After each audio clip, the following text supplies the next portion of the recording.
So the expectation on our customer, there is an expectation on them that they are actually taking this product to use it and not just to pack it in their households because we want it to be of benefit to them.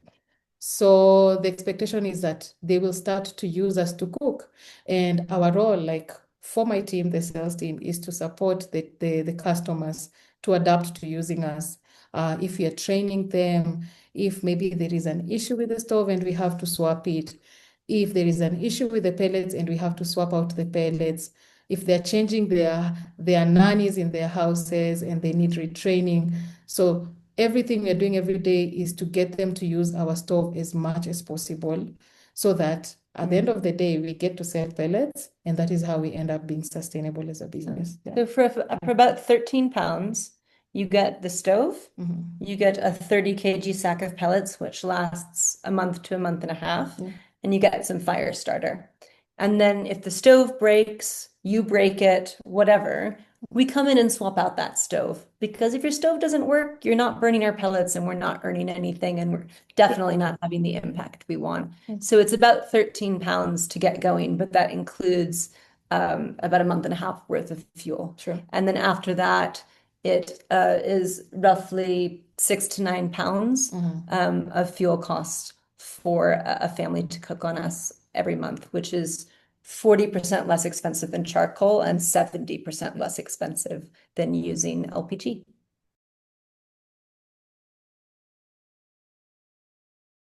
So we worked with the gold standard, which is one of the verification bureaus for carbon. And we said, is there anything that's a little bit more stringent than the old way of doing things? And so it's called the metered and measured methodology. And it literally does what it says on the tin. We meter and measure the usage of our product and how much CO2 it doesn't emit. It's kind of weird. A carbon credit, you're measuring something that didn't happen, right? Yeah. They would have emitted X tons of carbon had they burned it charcoal, but because they didn't, you've saved this many tons of carbon and you get paid for that. So traditionally in the cook stove sector, carbon credits, because it's hard to verify if that ton of CO2 was actually avoided without such stringent measurements, you get like between $5 and $10 a ton in the voluntary sector, and that's very standard. We get $35 a ton on very locked in forward purchase agreements. And that's because we have no assumptions at all. We're incredibly transparent, and every single customer has their own carbon footprint that we're claiming, and we can prove that.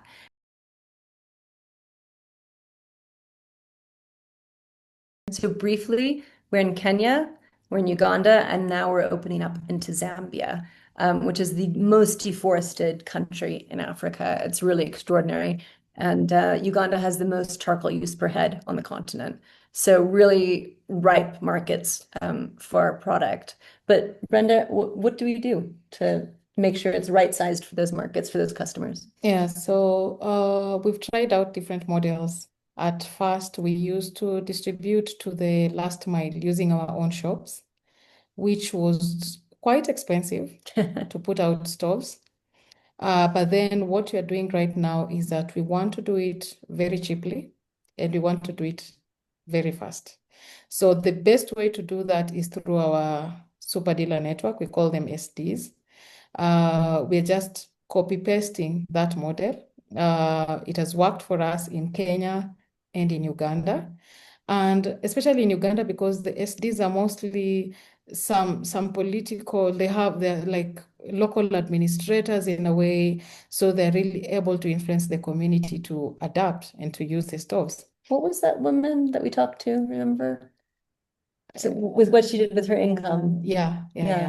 So she was a super dealer as well. And that is in Uganda.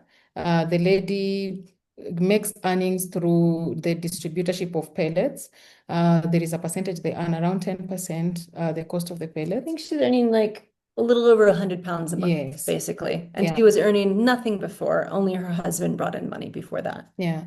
So now through her earnings, she was able to buy a cow. I mean, That is like 6 months into being an agent with us.